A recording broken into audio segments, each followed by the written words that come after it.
먼저 범죄의 중대성 및 재질 분량입니다. 앞에서 살펴본 바와 같이 관련자 진술과 각종 보고 문건, 문자 메시지, 통화 내역, 체증 영상 등 객관적인 자료 등에 의하면 이 사건 공소 사실은 충분히 입증됩니다. 이 사건 범행은 피고인이 자신의 범행을 은폐하거나 정당화하기 위해 직권을 남용하고 국가 기관을 사유화한 것으로 중대한 범죄임에도 피고인은 본건 범행에 대해 대수롭지 않은 듯한 태도를 보이며 이런 정도의 행위로 대통령을 구속하는 것은 유치하다고까지 주장하고 있습니다.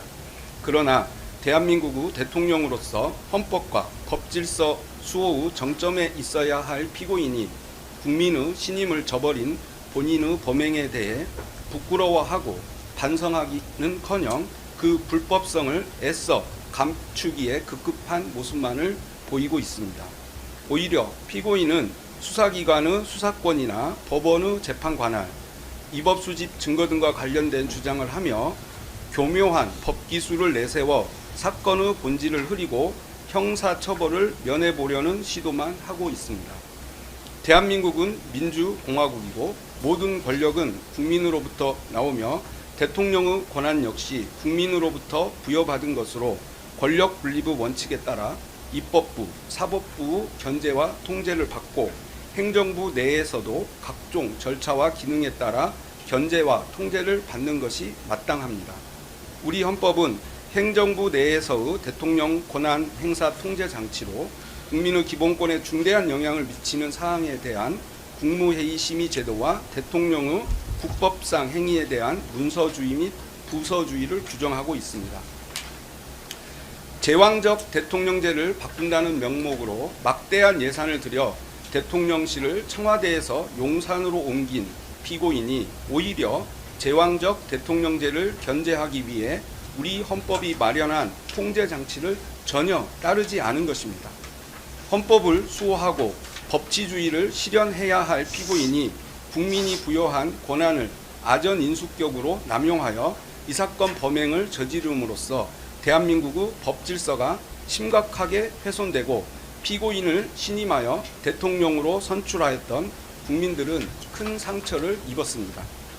그럼에도 피고인은 수사 및 재판 과정에서 국민들에게 반성과 사죄의 마음을 전하기보다는 비상계엄 선포의 정당성, 수사 절차의 이법성만을 반복 주장하며 범행을 전면 부인하고 있고 자신의 명령을 따른 하급자들에게 책임을 전가하는 모습도 보이는 등 개전의 정이 전혀 보이지 않습니다.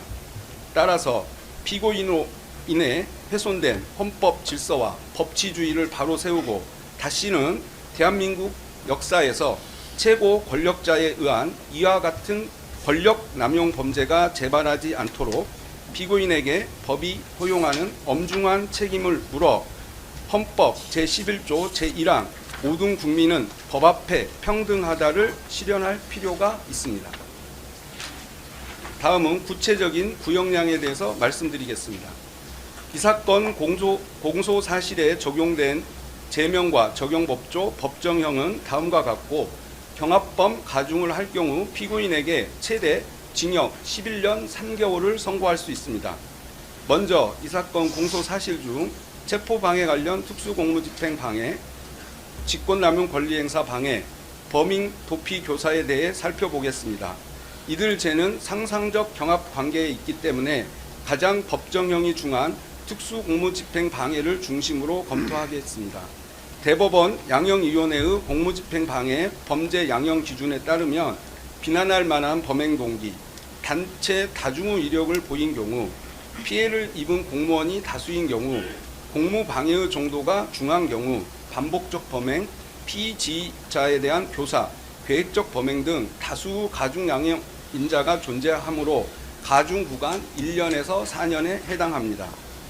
더욱이 이 사건 특수공무집행 범행은 국가 원수를 경호하기 위해 강력한 화기로 중무장한 대통령 경호처 소속 공무원들을 사병화하여 재판의 집행인 법관이 발부한 영장의 집행을 물리력을 동원해 조직적으로 저지하도록 한 것으로 전례 없는 공무집행 형태라는 점이 고려되어야 합니다.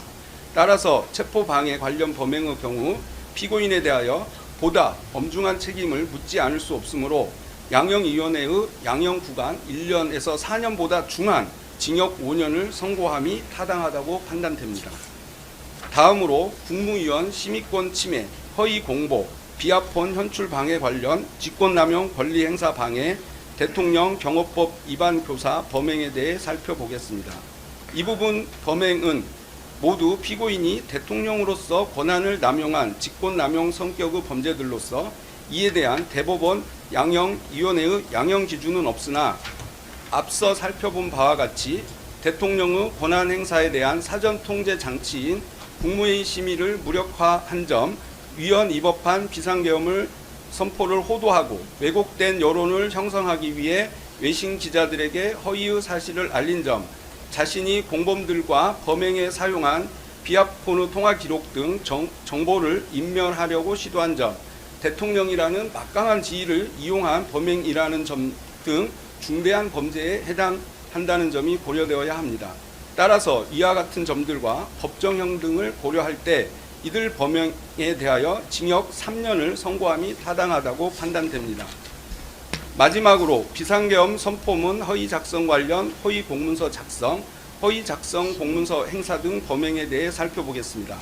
대법원 양형위원회의 허위 공문서 작성 범죄 양형 기준에 따르면 탄핵 수사 절차 사용 등 적극적 목적, 허위 공문서 작성자가 행사한 경우 범행 후 증거 은폐 등 다수 가중 양형 인자가 존재하므로 가중 구간 1년 6월에서 2년 6월에 해당합니다.